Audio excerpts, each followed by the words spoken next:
And we're live. Good evening, ladies and gentlemen. My name is Roop Rai, and you are watching Mull over Mondays, which is brought to you by TC We're live Monday to Thursday at 6 p.m. Mountain Time on Facebook and YouTube at TC2. And you can also follow us on Instagram for behind-the-scenes updates at TC2 as well. So please, I hope Ali has put the banner down here, TC2. So follow us, like us, and share our videos. All right. So for today's topic, we are talking about South Asian weddings, the fun, the chaos, the excitement that these weddings bring. And I am going to bring my cousin onto the screen, who is a millennial and she's not yet married. We were going to talk about just the weddings, but now there's a twist, and I'm going to share that twist with you in just a second. Let me bring her onto the screen.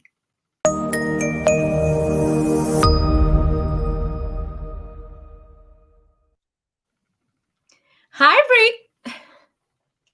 Hi, hold on. Let me see if I can. It shows that I'm still backstage. One moment. Oh, there we are. Okay, can you see me? Yes, I can see you. Can you see me? You are frozen, but I can hear you, so I guess that works. Yeah, I think it's fine on our end, so we're good. All right, so Bree is in a truck on a highway between somewhere near Texas and Oklahoma. Yes, well, I'm not on a highway. I'm pulled off of a highway. I'm in a parking lot. I'm in a very safe location. But yes, I was in Austin over President's Day weekend with a few of my friends. And I was hoping to have a good time there and then come back to work on Tuesday. And did not expect there to be a huge snowstorm. So basically, we were bunkered in all of yesterday. And all the flights out to Oklahoma were canceled for like the next few days, and I have to make it back to work. So decided to rent a truck and actually drive from Austin up to Oklahoma. So yeah, it's been a fun drive so far. Thankfully, I've made it safely pretty much 3/4 of the way. So I only have a little bit left to go.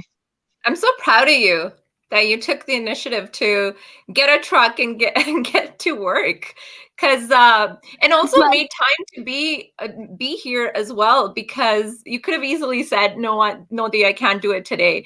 But thank you for doing this.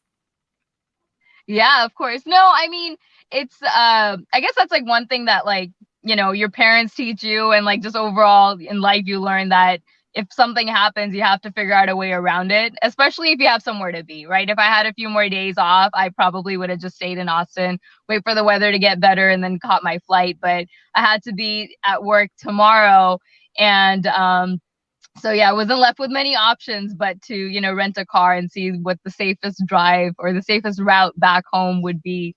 So yep, not bad. And if anyone is in Texas,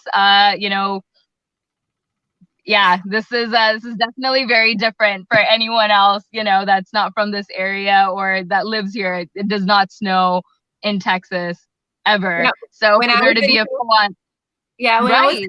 in Houston, it snowed perhaps once, and the entire city shut down. And I think that's what happened now too in Texas and in Oklahoma. There's National Guard out there. They've activated National Guard, and the entire cities are shut down because they don't have the equipment. They're not ready for snow. Right? This is not the weather that they ever encounter. So yeah, hopefully no one gets hurt.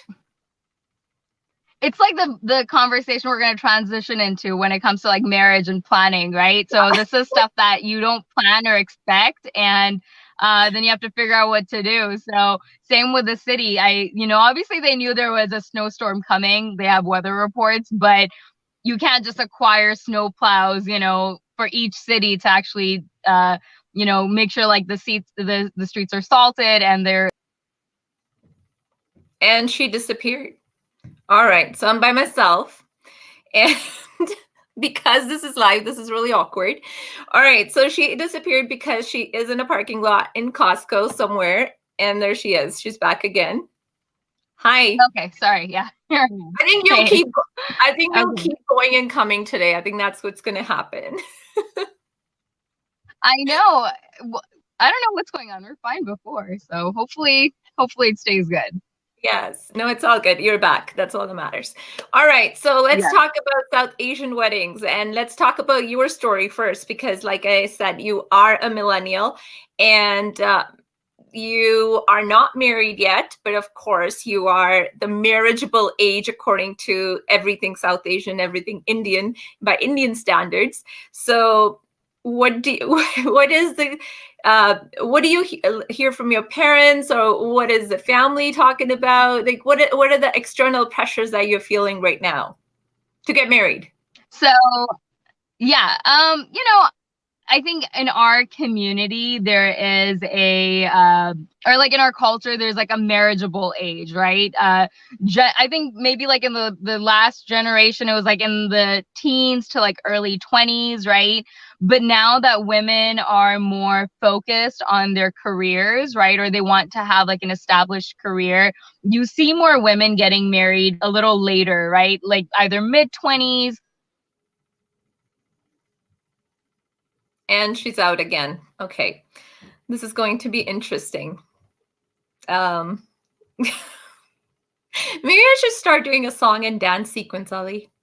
Can you hear me? I hope she comes back because she has really cool things to say. So, people who are just tuning in, that's my cousin Bree, and she was supposed to talk to us about South Asian weddings. And what is going on right now is that she is stuck in a snowstorm. She was driving from Texas to Oklahoma, where she works, and she's stuck in a snowstorm. And she is live with us from a parking lot. And there she is again. This is crazy. Okay, so back to what I was saying.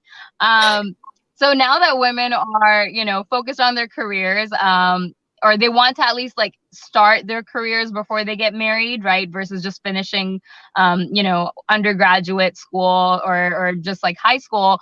I think it's more common to see, guys and girls pushing marriage to like, mid 20s to late 20s, right? And like very common, I would say, like amongst my friends that are all professionals, most of them have gotten married, definitely into like their late 20s, and some even in their early 30s. So I think that stigma that, your daughter, or your son or your daughter is not married in their late 20s with the parents, it's not quite there, because I think across society it's becoming normal, right? And maybe at least like in the community that we're in Southern California or within California, maybe it might not be in other areas, but I think definitely if you have kids that are professionals or working towards something, it's very common to see them wanting to have that established before they start marriage. Because marriage, there's so much there's just so much you have to adjust to, right? So if you're adjusting yourself,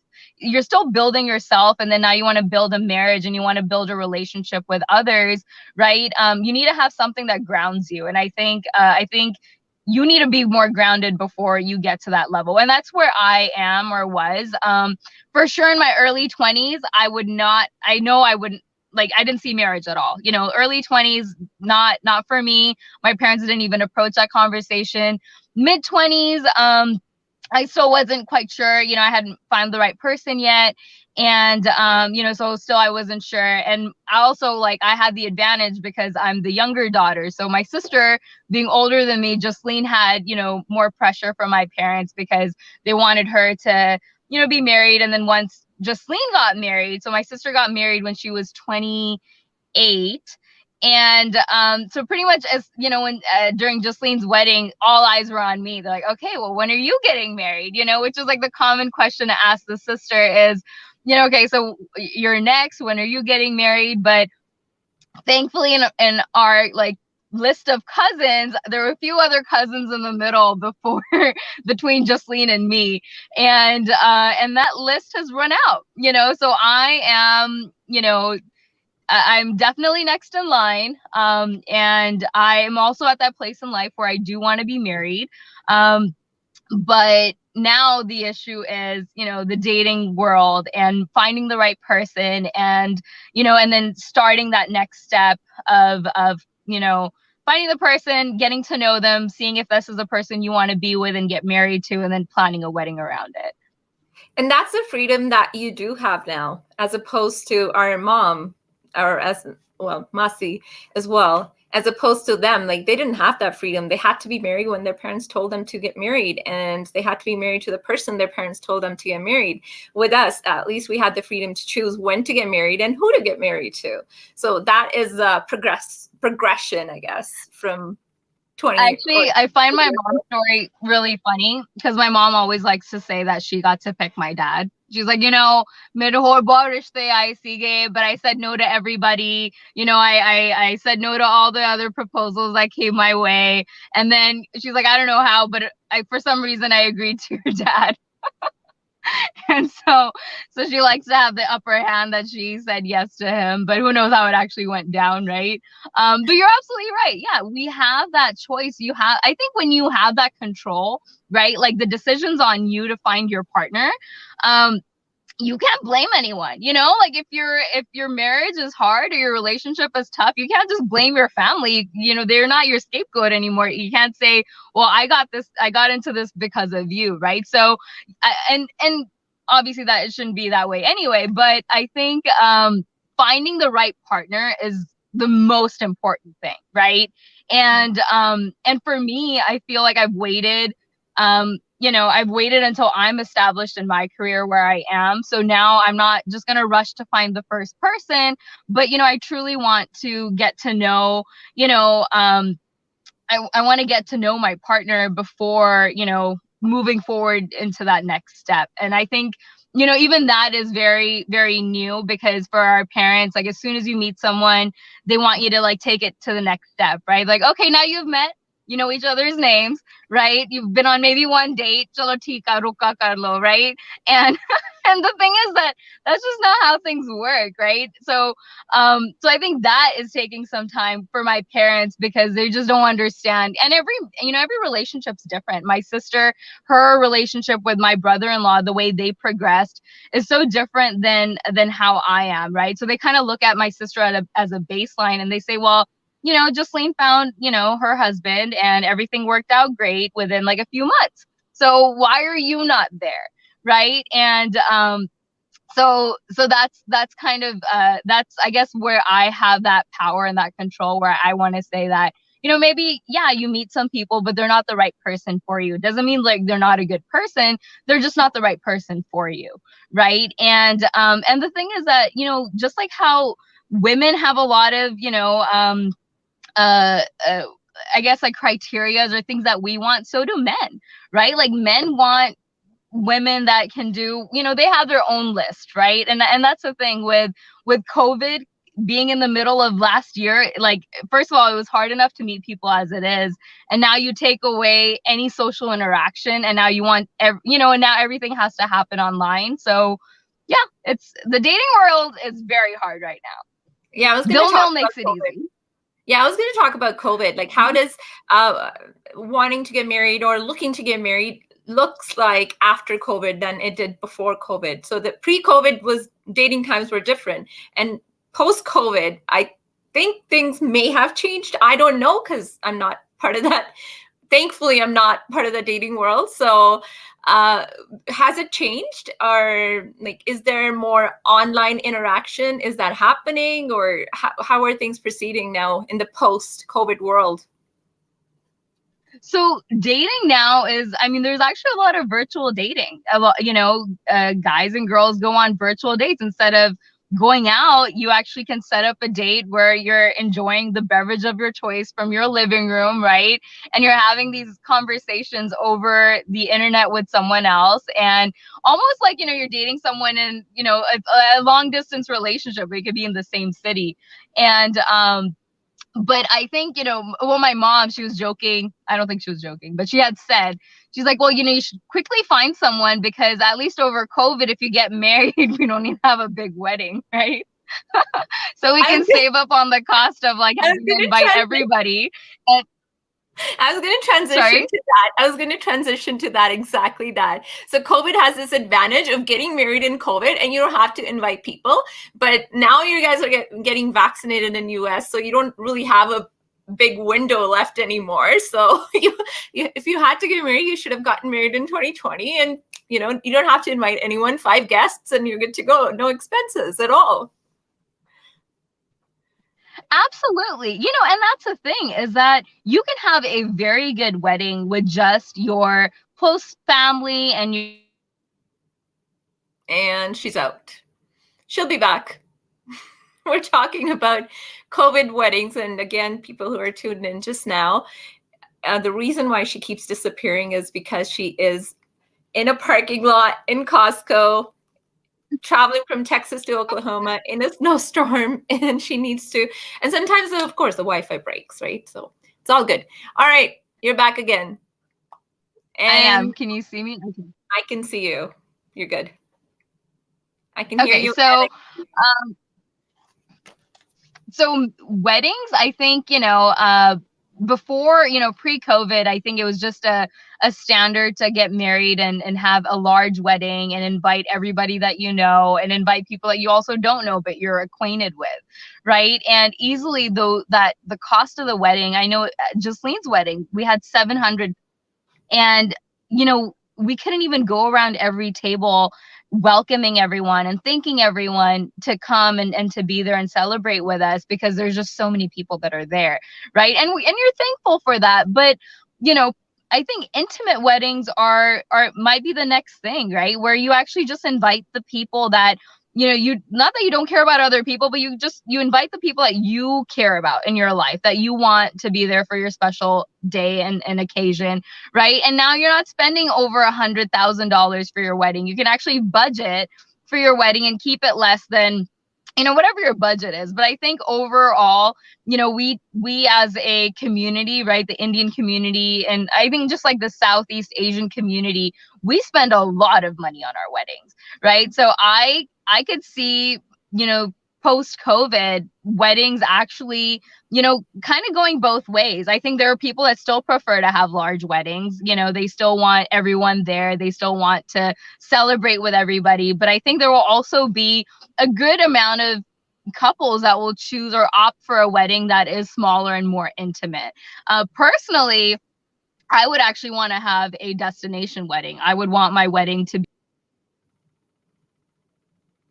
somewhere there's no snow. That's where she would want her wedding to be. So maybe, certainly not Canada. So I think she'll go to Mexico. The reason why I say no snow is because she's stuck somewhere in snow. All right, well, she comes back. Have you watched The Big Day on Netflix? I watched it last night. It talks about big Indian weddings. And I enjoyed it, but at a very superficial level. So they talk about these extremely extravagant weddings in India, where the brides, they have literally furniture made from scratch. And then they have Alice in Wonderland theme. They have Bollywood actors dancing, Bollywood choreographers at their wedding. They are massive. And I'm pretty sure that's only like 1% of the country celebrates like that, not 99%. But that's what Netflix is trying to dish out, that this is India, just like the Fabulous Wives of Bollywood was, where these fabulous lives of Bollywood wives, where which is, of course, not majority of India at all. So that's what The Big Day does too. Like, it just talks about those really rich families. But episode 3, they talked about a same-sex marriage in that episode, and which I thought was really touching. And in the second episode, they talked about equality in the rituals of a Hindu wedding. So they talked about how Kanyadan in a Hindu wedding is right now the mainstay. Like, that's one of the important rituals that happens in Hindu weddings. Even in Sikh weddings, the father gives pallada to the daughter, the father of the bride. That women are resisting now. Like, they don't want those rituals where they feel like a commodity, where they're transferred from their parents' place to their in-laws' place. So women are resisting that now, and men who are their partners are supporting them in it, which was kind of neat. Sorry, I had to fill time. So I was talking about the documentary, The Big Day. And in that documentary, they talk about the Kanyadan ritual in wedding. And we have that in our Sikh wedding too, where the father gives the pallada to the daughter. So a lot of women now they are choosing not to do that ceremony or that ritual because it pushes the power dynamics in the favor of the guy, right? So she is a commodity that the father is now handing her over to her husband. So millennials are choosing not to do that, and their husband, or the men who have the privilege of saying no, so they are supporting their partners in that, and they're saying, yes, we can change the rituals that don't work for us anymore, that are not equal. So it was quite interesting watching that show. It was very superficial, I would say. Like it only talks about like maybe top 1% of the people in India, but it was interesting at the same time that these changes are happening.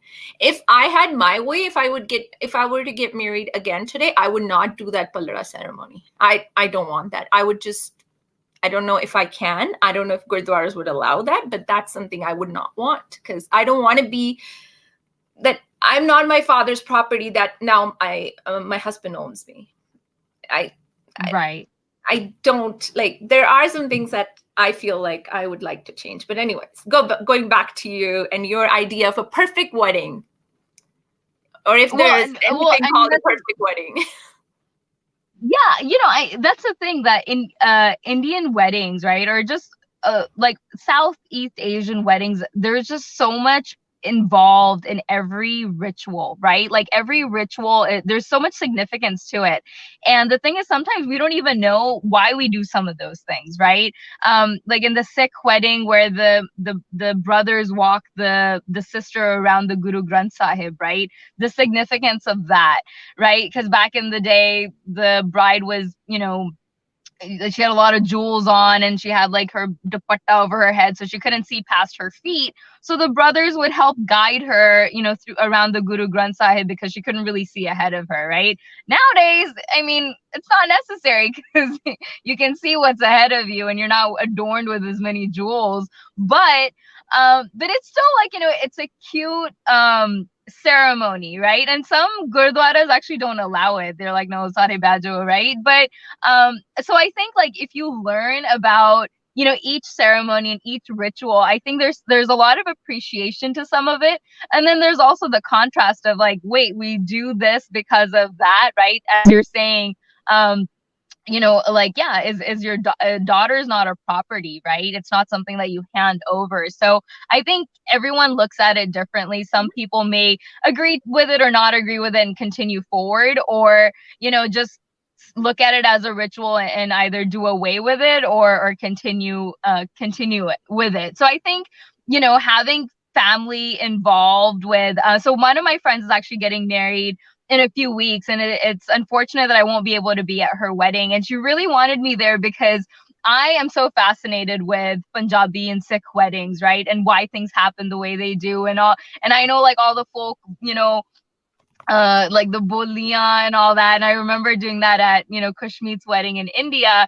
And it just seems like you're such a bibi, right? But I love that. I love that aspect of our culture that has these rituals. And I was, my friend wanted that at her wedding. She's like, can you just come to my wedding and, explain to my family, because her family's, she's third in Punjabi in America, so they don't do a lot of the weddings that the way we do them, right? And so I think having someone there to almost guide the wedding, right, and show what happens, why it happens, why do you put on batna, right? Why is it that, why do we have so many events that lead up to the wedding? And I think that's why it's so special, right? To have the right people there, because if you have the right people around you, you can have a small wedding and it'll still be a lot of fun. Or you can have a lot of people, right? And it could be fun, or it could just be, a nightmare to plan. So for my personal preference, yeah. What is your personal? What was that? What is your personal? My personal preference is I would want not a small wedding, because we know a lot of people, so it can't be small, but definitely, family friends that I know, right? Not just my parents, not someone they have to invite because, we went to their wedding or whatnot, but, people that I know and that I love, like our family friends that I love, and my friends that I love, my army friends, my Punjabi friends. And so, want my close family friends and family there. So that's like how I see my wedding, because I would want to enjoy it with, people that I would want to celebrate around versus, you know, like a lot of people there just to have a big crowd. I don't think I would enjoy that. So I want a destination wedding, and those are actually not too hard to plan. I know they have websites for that. They have, event planners that pretty much do a lot of that stuff for you, right? And I think that's pretty trendy nowadays too. A lot of couples are choosing to get married, overseas, because you get to do a little bit more outside of just attending a wedding. All right. So my question I just posted here, would it be okay with you to do away with some wedding rituals? I think you gave a really nice, good answer, educated answer, that there is history behind these rituals. There is always a story behind these rituals. If you are comfortable with that story, then definitely you should go ahead and, adopt those rituals. But like I said in the documentary, the Netflix documentary, The Big Day, there are women choosing to do away with some of the rituals, not all, but some of the rituals. And things are changing. We are moving in a positive direction. And I think it should be acceptable to everybody. It's to each their own, right? At the end of the day. Like for me, like I said, if I were to get married again, I don't want that bala ceremony. I am not comfortable with it. I don't feel that I'm a commodity. Like that makes me feel like my father is giving me away to my husband, and now I am his responsibility. And that comes verbally as well. Parents, and even now in 2021, I hear parents say, "Oh, she's married. She's now in her own home." But my son, when they bring a daughter home, "Oh, she's come to our home. Now she's part of our family," right? So the daughter goes to her own home, while a daughter-in-law comes to your house because your son married her and brought her to your house. That's something I'm not comfortable with it. I have a daughter, and when she gets married, she's not going to go to her own home or whatnot. She is going to stay. This home is going to be her home always. She's not someone that I am going to pick up and uproot her and then give it to her husband, and her husband's supposed to take care of her. No, I'm going to raise her to be strong, independent, to be able to take care of herself. And then, yes, this home is always her home, and she can stay here. She can stay at wherever she chooses to do, whatever she chooses to do. So those are like minor things that I feel that need to be changing. And then she disappeared again. Again, people who are watching, the reason why she keeps disappearing is because she is in a parking lot in Texas. Right when you were done saying that. But no, you're right. And I think, that's like the next generation of parents, right? When I have a son or a daughter, their home, our home, it's all one. And I think even nowadays, again, I can't speak of, families in India, but or even anywhere else, but at least like from our community, right? The mother-in-laws that have sons that are welcoming a daughter-in-law, for them, they treat their daughter-in-law like their daughter, right? So they like it's all in one. And I think that is the way forward, because especially nowadays, both partners contribute to that relationship, right? Whether that's like through monetary means or whether that's through support. And I think before it was almost taken for granted, right? Like, a stay-at-home mom was taken for granted. But now I think there's a newfound appreciation in that, because you understand how much, women, both men and women, contribute to a relationship. And there's marriages where, the woman goes out and she makes the like, she's a breadwinner for the family, and the husband stays at home and takes care of the kids. There's absolutely nothing wrong with that. In fact, I would be okay with that if that was my marriage. I'll go make the money. As long as you can cook, we're okay, right? But as long as they come home to food on the table, and all the laundry's done, and all the kitchen is clean, I'm good. I'm totally good with that too. No, but that's the thing. Like, that's the partnership, right? That is what I think in today's marriage, that's so important for. It can't be like gender roles, right? It can't just be like, okay, if you're staying at home, you're going to be doing everything at home, and I'm just going to come home and not do anything, right? I think if you like in any healthy relationship, any healthy partnership, even if you're coming home from work, you're like, hey, what can I help do? How can I help make your life easy, right? You know, whether it's your husband or wife, whoever's staying at home and doing the housework, you can help out in that, right? And I think that's even tough for some mother-in-laws to see, right? Their sons helping out with the laundry and doing the cooking and the cleaning. They're like, hi, you know, like my son. But I think the guys realize that it's that important in their marriage and in their relationship with their partner to be, you know, 50-50, right? And you can't just cut these hard lines where like you have to do this. Like for a fact, like my dad makes way better cha than my mom does, right? So in a way, like he messed up. And now we know he makes better cha, so he has to make cha. But you know, and my mom, like my dad likes washing dishes, and in no way did we ever like growing up look at our dad like, oh, he's not a man because he's washing dishes. Not at all. Like he is, you know, a very strong, powerful guy. And my mom the same, right? And I think growing up with that, seeing like there's no, I mean, yeah, obviously like there are gender roles in my parents' marriage, right? But I think like they were trying their best to break them. And I think the future is going to be where, you know, like, yeah, mother-in-laws are going to look at their daughter-in-laws and look at them like their daughter, right? And treat them the same way, realizing that, you know, they contribute to that marriage just as much as their son does, right? So, or if they're not, they need to get on that page. So they need to.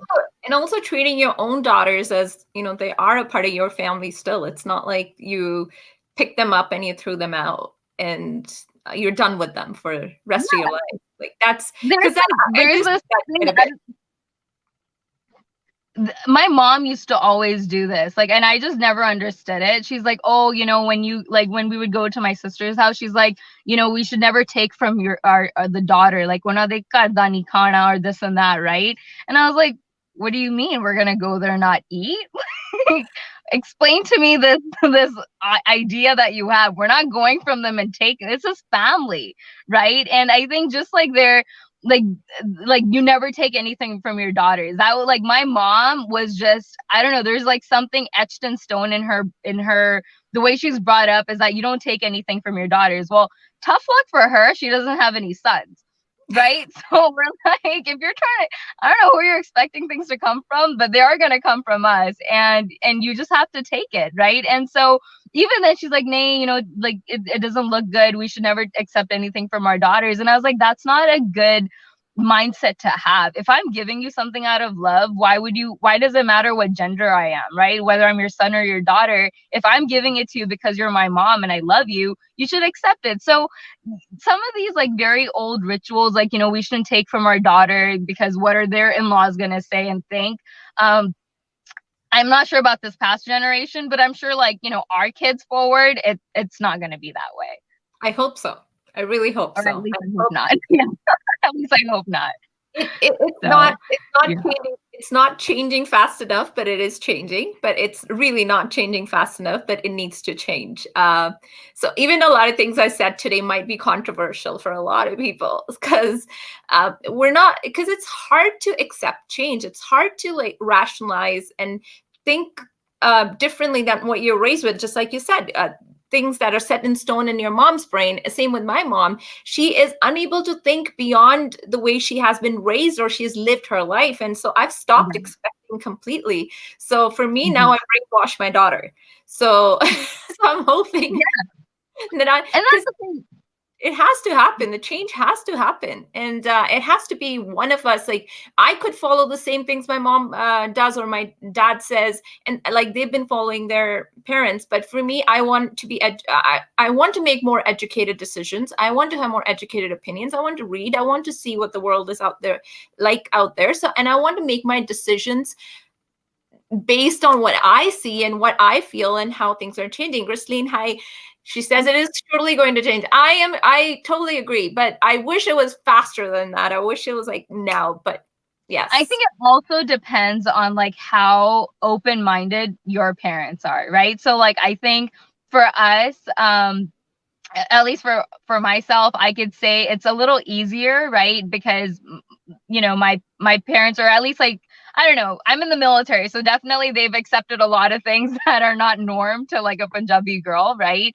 But that's the thing, is that, yeah, how you're raised and what you're brought up with, right? And for them, like, maybe that was a good feeling, right? Maybe it was a good feeling that your parents never took anything from you once you were married, right? Or made you feel like, my mom would always say like, oh, main apne nanke jandi si, whenever I'd go to my, you know, maternal side of the family's house, I wouldn't do a thing. She's like, I would not even touch anything. My momia wouldn't let me, right? And she would just pride on that, right? And she loved that relationship she has with her, her mamia and like just her nanke side. And she wants my sis, like Jocelyn and I, to have the same with our nanke side, which we do, right? But it's not a forced relationship. It's just something that we saw, in my mom, and then we kind of just emulated that ourselves. But there's some things that, yeah, you don't, that make no sense to you. Like, we don't take anything from our daughters. This here, I completely agree with you. We need to be flag bearers for these changes.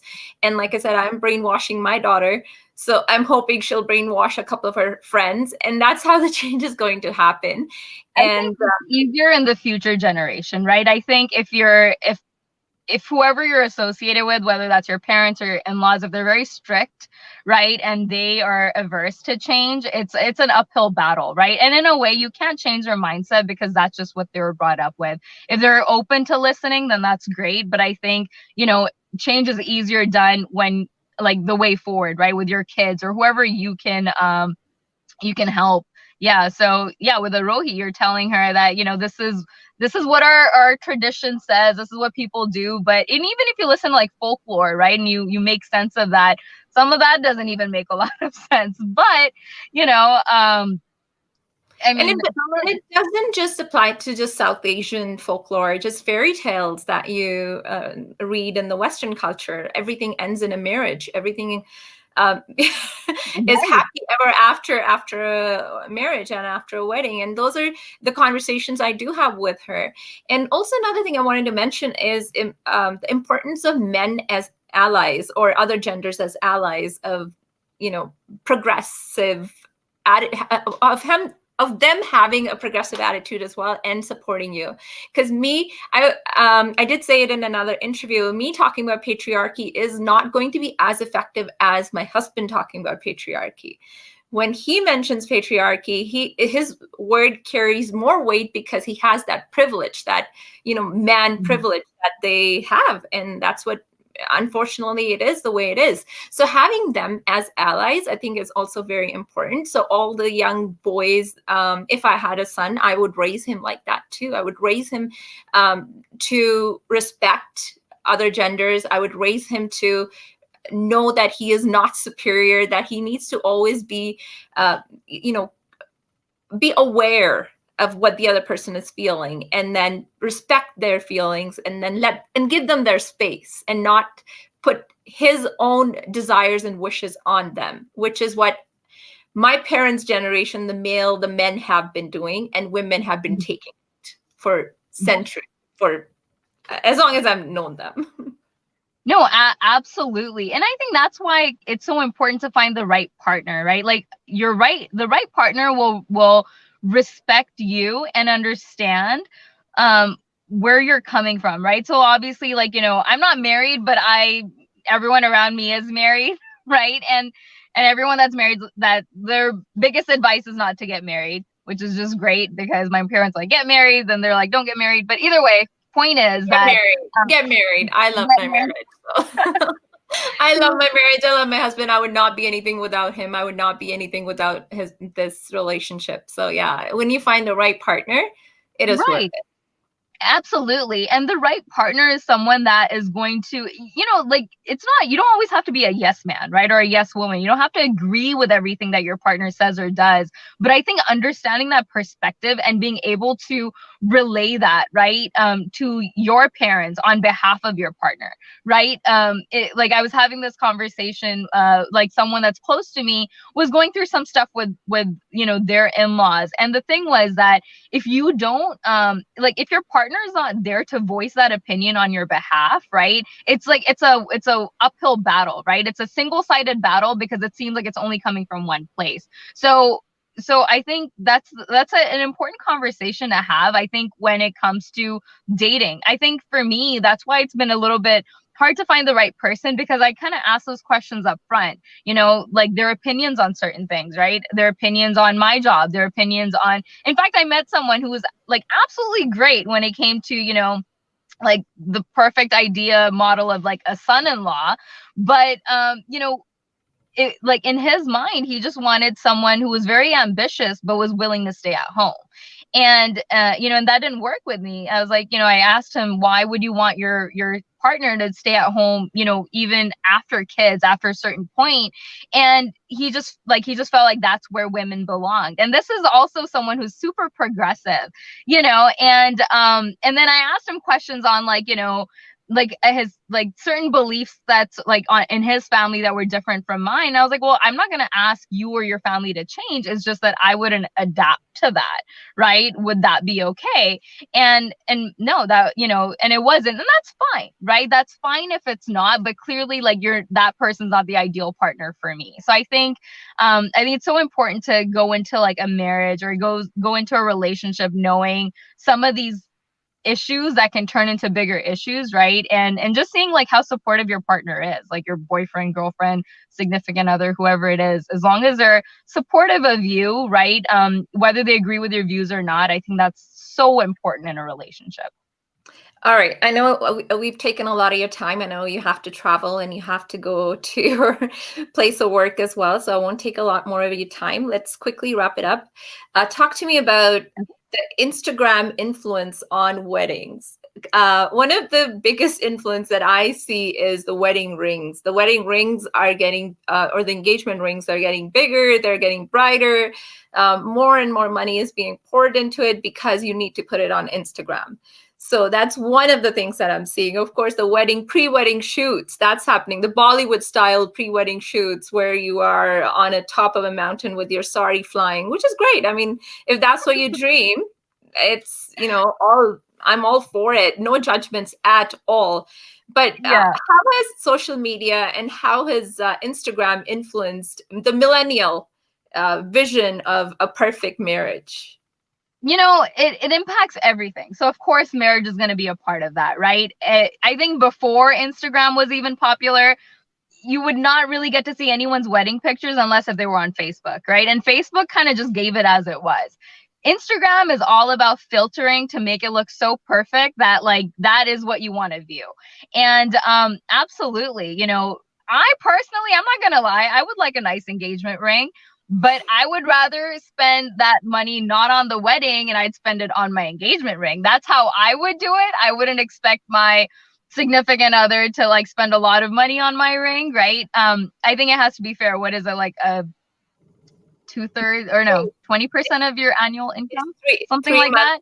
3 months of your annual income is what they say in Texas. 3 months of your annual income. Yeah, so that's a lot of money, right? But I think that, again, I'm not gonna lie, I would like a big ring, but I think social media for sure, the bigger, the flashier, the better, right? Or sometimes even like the right angle will do it. Online, yeah, social media influences so much. And it's actually interesting because Jocelyn is not too much. My sister's not into social media that much, so she could care less about posting things. I am all for social media. I love the pictures. I love that glam, and I could see, how I would want my wedding based off of what, I'll be up at 2 a.m. looking at random people's wedding videos just because it's so much fun to watch. Like that is me. But I think that's what people post. They love posting. They want to post their wedding because they want to influence or they want to show off like what they did. And especially you guys in Canada, you guys go all out. So it's hard to compete with the Canadians, but the Indian wedding market is it. The thing is this, it's a testament to us because all of my non-Indian friends say I want to attend a Indian wedding because of what they see, right? They see that stuff online. They're like, can I come to your wedding, please? Because I just want to be a part of something like that. So yeah. Even Middle Eastern weddings, they're huge as well. The Lebanese weddings, they're immense, and the dancing and I think it's all the Eastern cultures, like all of it, because the families come together, right? It's a great opportunity for the family to come together and to spend great time together. But yes, absolutely, I think social media is influencing in a lot of ways, and how your Instagram grid looks, that is very important, right? Like So there is a makeup artist, Dress Your Face, and she did bridal makeup, and she just blew up because of that. Even Jocelyn, she wanted her for her wedding because she did such good makeup, right? Not that there aren't other great makeup artists out there. So now it's just a competition of, who the best makeup artist is, who the best DJ is for your wedding. And all of that is influenced by social media. Who has And does that make you happy at the end of it? Does that, or is it once you put it on social media, it's all, I mean, it's done, and then what? I know people that have spent over $100,000 to $200,000 on their wedding and just not been happy, and not because of the people that they picked, right, for their venue, but because they just didn't get that satisfaction out of it, because either like it wasn't intimate for them, right? But that's what they wanted.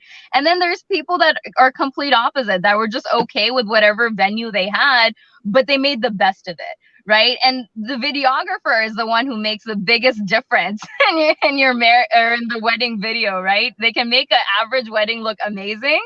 If you hire the wrong person, it can make an amazing wedding look average. So yeah, I think when you spend that kind of money, it is important to really do your research, on who you're hiring. And because I've helped plan a few weddings, so I can talk on that, and that it's so important to have these like interviews, like actually interview, the people that you hire, because they're actually doing a job, a service for you. So don't just take it for granted that they're going to do what you think, is on your mind, because you have to choreograph your wedding, right? And their vision needs to align with you as well. Absolutely. So yeah, no, Instagram, Facebook. Talking of wedding videos, I've never watched my wedding video. I've never even looked at the wedding album. I don't even know where it is, to be honest. It's never been touched. So, and the wedding we had, it was in India, and I went there like a week or two before the wedding. We picked a hall, we got married. So for me, it was not a big deal at all. It was just, and everyone at my wedding there was from my parents' Pind, and I didn't know anyone except Nancy, one of our cousin, of course. And she was there with her friends, and all of us danced. And I didn't know anyone there, right? In India, that's where we got married. My sister, my brother, none of them came as well, because they had their exams here. And for me, that's me personally. For me, it was not a big deal. I did not want a big wedding. I didn't have but of course there will be someone who has a exact idea of the lehenga they're going to wear, where that flower petal needs to fall when they walk into the hall. They have everything planned to the last tiniest detail. And I may not do that, but I appreciate that too, because that requires a lot of commitment to be able to realize that dream. But for us, it was not a big deal. But marriage to me is our partnership now. That's what matters. And talking of my ring, I take my ring off 3 times a day and I lose it all the time. So I told him, I'm like, cheapest thing you can find. I'm good with that. Just give me a Cheerio. That would be good. No, I think, I love watching videos. I actually asked for all of our cousins' wedding videos, because I like to go through those events again, right? But yeah, I think sometimes you get so overwhelmed by just the wedding. I remember after my sister's wedding, we were just so happy it was over. We were like, oh, thank God it's over, because the guests are the ones that enjoy the wedding. The family that's hosting it, it's a nightmare. You're like, oh God, I got to do this, I got to do that. So if you can afford a wedding planner, definitely hire someone to do that. But if you can't afford that, that's a lot of things that you have to coordinate, because we have so many events, right? And like we said, you have so many rituals. If you forget one thing, there's going to be an auntie that's going to remind you, like, hi, to si oni kita, you guys forgot this big ritual, and you might have completely forgotten it, right? But so yeah, it's obviously a tremendous task, right? And then once it's over, you're just so glad it's over. But then all you have left is a good wedding video. And yeah, or you can Or you can be like me and run away and get married when there's no one around and just get married and get it over with. Like right now, exactly. Get married over COVID. So Yeah, like no, exactly. Just get. That's what I would do if I was like if I was to get married now. I would not postpone it. I would just finish if it I off. had someone to get married to, I'd be married right now. I would Yeah, actually take advantage of COVID. I would Absolutely. do it. Yeah, I would make sure everyone's vaccinated, and then I would go to Mexico, and that's where I'd get married. So Yeah, that's what I would do. I would just do a small wedding. I think it's also because neither me nor Pavan, we don't like that attention that everyone's looking at you.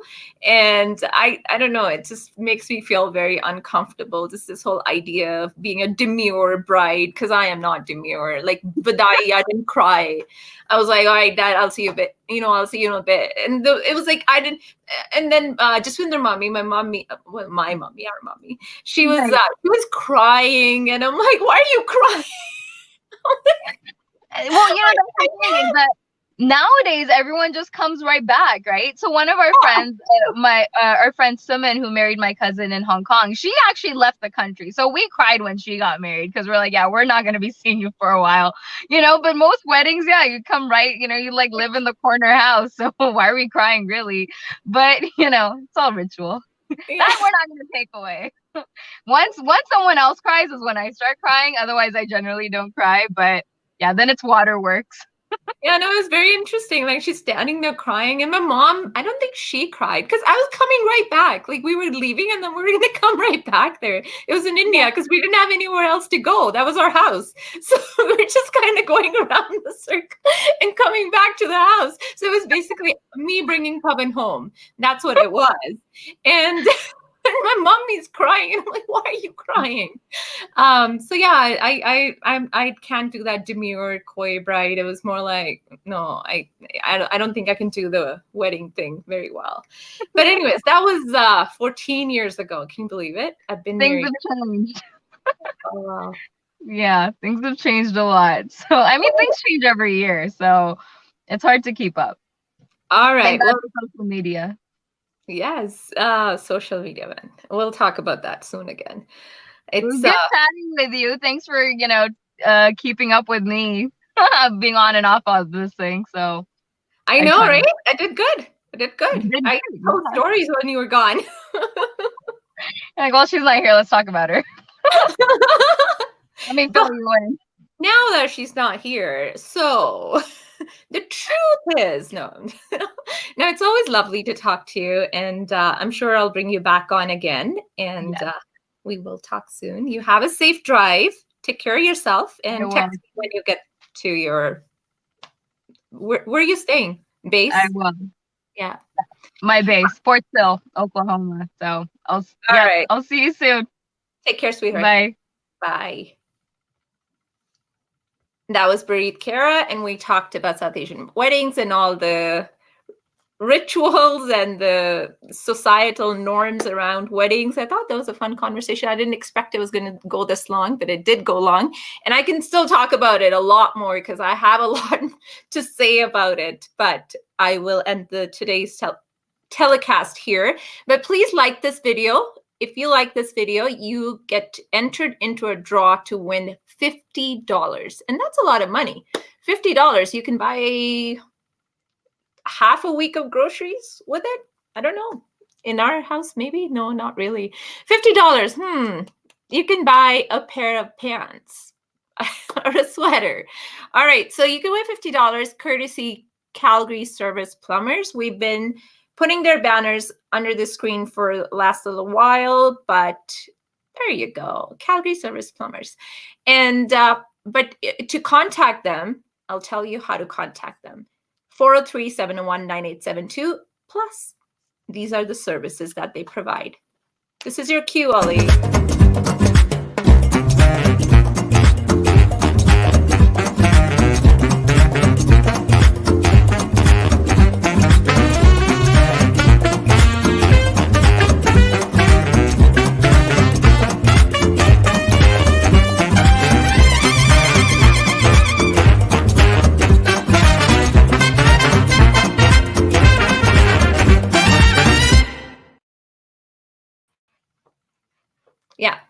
It was Calgary Service Plumbers, and that was me dancing because I love that music.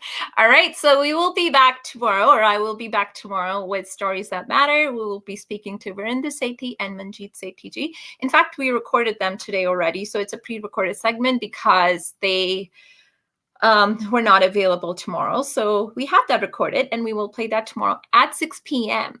So please join us back here tomorrow at 6 p.m. Follow and like our page TC Santu. Tell your friends and family to follow TC Santu. Really appreciate it. Sat Sri Akal.